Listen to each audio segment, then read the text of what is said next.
Classes plus two के macro economics में हम लोग कंजम्पशन फंक्शन और सेविंग फंक्शन किया है पिछली 2 वीडियोस में, जो कि यूनिट 7 एग्रीगेट डिमांड का पार्ट है।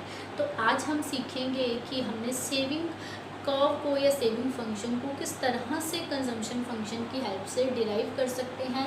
तो अगर आप लोगों ने पिछली वीडियोस नहीं वॉच की है तो आप आई बटन पर क्लिक करके देख सकते हैं, क्योंकि जो ये कंसेप्ट है पिछली 2 वीडियोस पर ही बेस्ड है। अगर वो नहीं क्लियर होगी तो आप लोग ये नहीं समझ पाओगे। तो कैसे डेरिवेशन कर सकते हैं सेविंग फंक्शन की कंजम्पशन फंक्शन से, तो इन 2 कर्व की हेल्प से वो हम लोग क्लियर करने वाले हैं। 2 कर्व बनेंगे, दोनों बिल्कुल एक दूसरे के ऊपर नीचे बनेंगे। जब डेरिवेशन है तो हमेशा इसी तरह से ही कर्व्स बनते हैं, ऐसा नहीं कि एक आगे एक पीछे, ऐसे नहीं पॉसिबल हो पाता है। तो देखो फर्स्ट कर्व में हमने कंजम्पशन और इनकम कर्व बनाया है, दोनों के बीच का रिलेशन हम कंजम्पशन फंक्शन में पढ़ चुके हैं। कर्व्स कैसे बनेंगे वो पढ़ चुके हैं। एक्स एक्सिस पे इनकम लिया है, दैट इज़ जीडीपी और output we can say, and Y axis पे हम लोगों ने सी लिया है, दैट इज़ कंजम्पशन।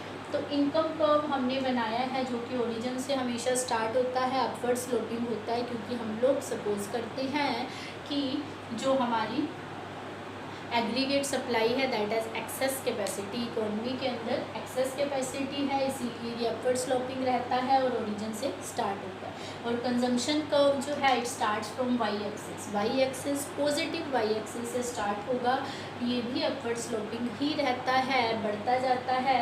एक पॉइंट पे ये दोनों आपस में इक्वल हो जाते हैं और ऊपर इंक्रीज और बढ़ता जाएगा कंजम्पशन। तो इनिशियल स्टेजेस पे देखो, इस स्टेज पे हम लोग पहले भी डिस्कस कर चुके हैं, इस स्टेज पे कंजम्पशन इनकम से ज़्यादा है, यहाँ पर कंजम्पशन और इनकम दोनों इक्वल है। फिर धीरे धीरे ऐसी स्टेज आती है इनकम कंजम्पशन से ज़्यादा हो जाती है, मीन्स जो यहाँ पर कंज्यूमर है वो क्या करना स्टार्ट कर देता है, सेव। क्यों? क्योंकि इनकम जो है दोनों चीज़ से मिलके बनती है, कंजम्पशन और सेविंग। हम लोग अपना भी एग्जांपल देखते हैं। मैंने कुछ मनी अर्न किया है, सपोज 500 रुपीज़ है मेरे पास, उसमें से मैं 300 रुपीज़ स्पेंड कर रही हूँ, दैट इज़ कंजम्पशन। जो 200 सेव कर रही हूँ दैट इज़ सेविंग। तो 300 + 200 दैट इज़ 500 इनकम।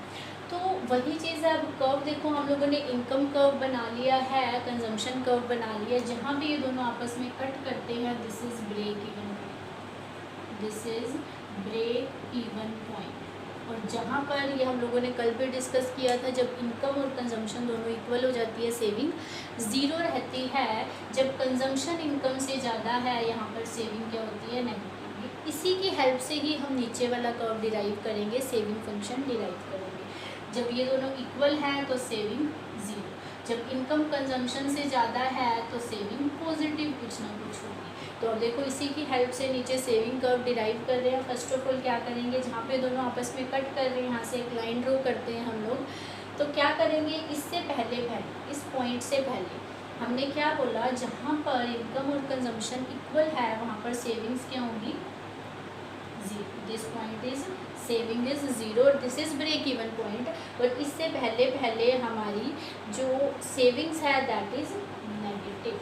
सेविंग्स क्या है, नेगेटिव है। ये भी शेड्यूल की हेल्प से क्लियर करते हैं। बट आफ्टर दैट, इसके बाद क्या होगा, सेविंग क्या हो जाएगी, पॉजिटिव। क्यों? क्योंकि जो इनकम है वो कंजम्पशन से ज़्यादा हो चुकी है। तो इस तरह से हम लोगों ने क्या किया, कंजम्पशन कर्व की हेल्प से, कंजम्पशन फंक्शन की हेल्प से सेविंग फंक्शन को डिराइव कर लिया। जब तक कंजम्पशन इनकम से ज़्यादा है, सेविंग नेगेटिव है, क्योंकि हमें कुछ ना कुछ अपना प्रीवियस जो सेव्ड मनी है उसे यूज़ करना पड़ता है कंजम्पशन करने के लिए। इस वजह से सेविंग क्या होती है, कम होती जाती है, मीन्स नेगेटिव है। इसके बाद जैसे ही ये दोनों आपस में इक्वल होते हैं, जितनी इनकम है उतनी ही कंजम्पशन, सेविंग क्या हो जाती है, ज़ीरो। पर जैसे ही इनकम कंजम्पशन से ज़्यादा हो जाती है, सेविंग क्या होना स्टार्ट हो जाती है, पॉजिटिव। देखो कर्व क्या है, अपवर्ड स्लोपिंग है, पर स्टार्ट कहाँ से हुआ है, ये नेगेटिव वाई एक्सिस से। और ये हम लोगों ने डिस्कस किया था, दिस इज़ ऑटोनोमस कंजम्पशन, कि जब इनकम ज़ीरो है उस टाइम मिनिमम कंजम्पशन जो रहती है that is autonomous consumption, denoted by C bar. C bar से डिनोट करते हैं। और जब जो हमारी ऑटोनोमस कंजम्पशन है, सेविंग उसका बिल्कुल नेगेटिव हो जाता है। क्यों?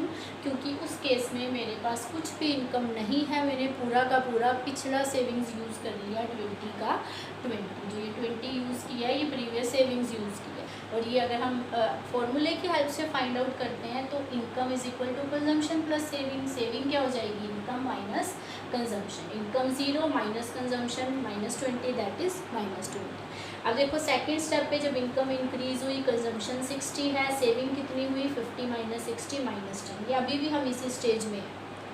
हमने क्या बोला, इनिशियल स्टेजेस में जब तक कंजम्पशन इनकम से ज़्यादा होगी तब तक सेविंग नेगेटिव ही रहेगी, यहाँ भी नेगेटिव है। अब जैसे ही इनकम 100 हुई, कंजम्पशन भी 100 ही है, दोनों इक्वल है, तो उस केस में income minus consumption is saving 0 हो गई। ये वाली सिचुएशन पे हम लोग आगे जब इनकम और कंजम्पशन दोनों इक्वल हुई, ब्रेक इवन पॉइंट, तो यहाँ पर क्या होगा, हमारी सेविंग क्या हो जाएगी 0। अब आफ्टर दैट क्या होता है, कंजम्पशन रेट का जो कंजम्पशन का जो इंक्रीजिंग रेट होता है वो इनकम के इंक्रीजिंग रेट से कम होता है। हमने कंजम्पशन फंक्शन में पढ़ा था। तो यहाँ पे 150 जब इनकम हुई तो कंजम्पशन 140 है। अब ये कौन सी सिचुएशन आ गई, income is greater than consumption.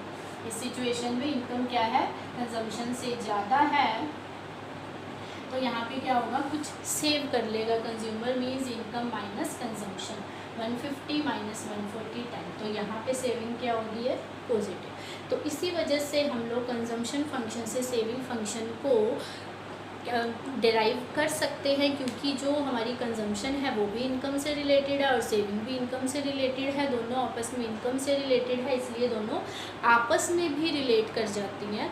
So we can derive saving function from consumption function. ये हम लोग एग्ज़ाम में भी क्वेश्चन देख सकते हैं, आ जाता है समटाइम्स ये क्वेश्चन, और ये 1 मार्क्स में अपीयर हो जाता है कि जहाँ पर इनकम और कंजम्पशन दोनों इक्वल होती हैं, that is called break even point. और उस सिचुएशन में जब इनकम और कंजम्पशन इक्वल है तो सेविंग क्या होगी, हमेशा 0। जब इनकम कंजम्पशन से ज़्यादा है तो सेविंग पॉजिटिव, जब इनकम कंजम्पशन से कम है तो सेविंग नेगेटिव। तो this is all about derivation of saving function from consumption function.